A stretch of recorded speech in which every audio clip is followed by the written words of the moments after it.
Andrew Huberman, a Stanford neuroscientist, talks about the capital S of science is it is until it is not. That's what science is, right? That's what theories are, and humans are flawed. Yeah, and I think science to me is fascinating because, in a way, and this might sound controversial, but it can easily slip into a new age religion. And the way that people take it to be truth. And this goes back to what I was saying with fact and truth. Everything is until it's not, right? It's the same thing with the earth being flat and then it's round. Like for a long time, whatever collectively most people believe is the way. But that doesn't mean that people aren't out there questioning it to continually say, well, is that really the way? And there's nothing wrong with, okay, we all agree that this is the way right now. But if we are in this state of this is it and that's it forever, and if somebody else comes in with something to disprove it, I'm going to go fight them and say you're an idiot. It's like, I'm open to all things because I know science it's really good at disproving things, but it's actually not that great necessarily at proving things because it's very hard to do. That's why people say, oh, this is the leading theory, or it's the way they slip stuff in. Like when you're watching a commercial for a drug or a study or something, it's just like, it's been proven that 7 out of 10 people, and it's like, okay, well, maybe those people, but what about me? Like they haven't studied me on my own individual character. So I think the more discerning that we are as humans and the more that we can remember those things, that also goes back to creating this flow in life because I'm never stuck on like believing this is who I am to be. It's the same thing with gender. I had to go through a whole process of what is my gender when I kind of broke open and changed a lot of things. And it came back to identity for me. I could have tried to slip into something, but it's like, it goes back to the same thing. It's the same thing that the Buddha was talking about 4,000 years ago, just in a different flavor right now. Yeah, that's like the scientism, where it is a religion where people uphold certain statements or studies that are aligned with their core beliefs, and they worship that on an altar, like, oh, this is the truth. With this, my life is perfect and peachy. And of course, it's all about beliefs, and people believe what they want to believe, period. I want to highlight, I think the core ethos of what you just said is curiosity. Because without curiosity, none of what you just said is possible. Without curiosity, there is no discerning. There is no updating of a reality map. None of that happens. And of course, as you know, the whole show, Discover More, is predicated on this ability for us to wield the endless curiosity because magic awaits on the other side often. Does any experiences sort of come off the top of your head when you wielded that endless curiosity plus humility? What sort of magic happened on the other side?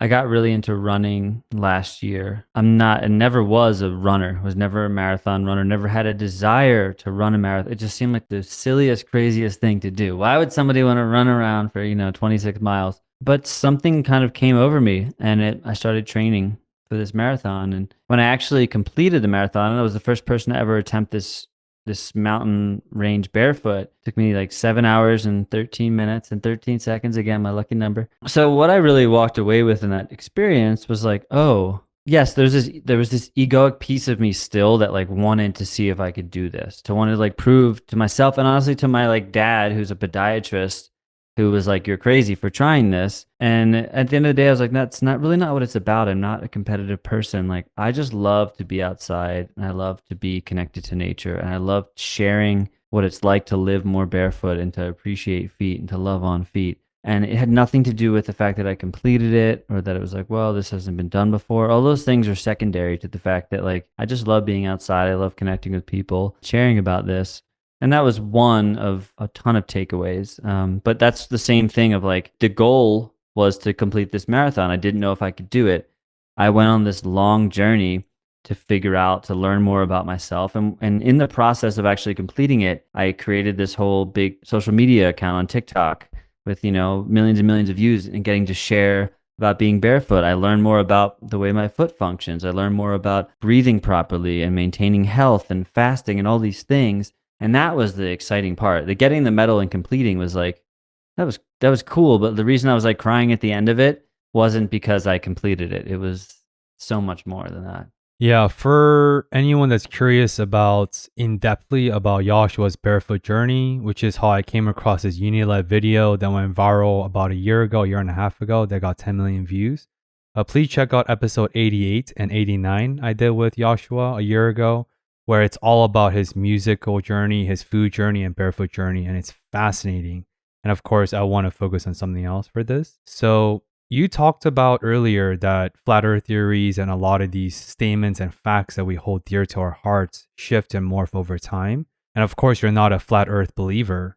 Maybe you are. I don't know. But how do you withhold yourself from judging and judgment of others when you do come across people that hold more esoteric and unconventional knowledge and feelings? Like, how do you deal with those people? Because I do feel like part of the reason why the world is burning down, especially in America, every single day, it's my cynicism speaking through. It comes down to fear, insecurity, and judgment. And a lot of the judgment is misjudgment. So I would love to hear your thoughts. Yeah. I'm not a flat earther.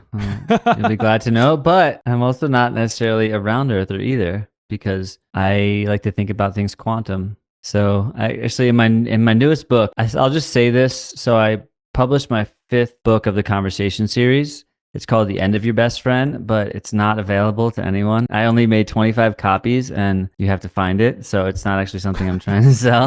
My favorite book, but you can't buy it. But I do talk about this in there, where it's easy to think, okay, if you're a flat earther, you're crazy. And, I've heard flat earthers talk about all their different theories and they still believe it. They partially see it. They're like looking like this. But when you look at quantum physics, everything is made of energy and everything exists as a wave of potential. So how can we say anything is really even solid? So to me, it's almost silly to try to, in one sense, debate one or the other. And this is the reason I'm making this point is because, like you said, with cynicism, we all know we're living in a time where things are incredibly polarized, right? You're Republican, you're Democrat. There used to be a time where it was like, oh, I'm this. Oh, well, I'm that. Oh, cool. Let's talk about it. And now it's like, you're what? How could you? You're killing people, and it gets crazy. And I like to remind people that there's actually, as the Buddha said, there's a middle path. There's a way right slipped into the middle where you don't have to exist in extremes. It doesn't mean you don't have beliefs. It doesn't mean you're not excited or stand for things. But the beautiful thing about living in this middle way is that you can actually see things for what they are. I can see somebody who's really angry at somebody else. I don't have to agree with them, but I can recognize, you know what, that could have been me. If I didn't go on this journey of self-discovery, and if I didn't have the right things and support and places to line me up to a place where I could do that discovery and that journey, I may have just been, Joe Schmo who is really angry that somebody else has a different belief. So I don't think there's a problem if somebody is extreme on either side, but I don't also see how it helps. And to me, like when there's people opposing each other in a strange way, they only exist to oppose each other. And if you really step back and look at it, the reason they're extreme left and extreme right is because you can't have one without the other, right? There can't just be an extreme right. Maybe it's like one of Newton's laws of, equal and opposite reaction kind of thing. But when you start to see that, you're like, oh, interesting. That's just the way things are. And that's not right. That's not wrong. I don't need to tell somebody that they're wrong. I rather just tend to focus and resonate with people that understand this perspective, because me trying to change somebody or get mad at them literally does nothing. What I've actually seen, I can have conversations with people of all walks of life. And that's something I've always, appreciated about myself, as being a bit of a chameleon, where in the past it may have harmed me because I didn't have my own grounding in my own center, that I would just be overtaken by other people's beliefs. Now I can actually just see them for who they are and have a conversation and not be offended or anything like that. I can just listen. And what I find what's really interesting is no matter what side or extreme you're on, most people's deepest desires, they all come back to the same thing.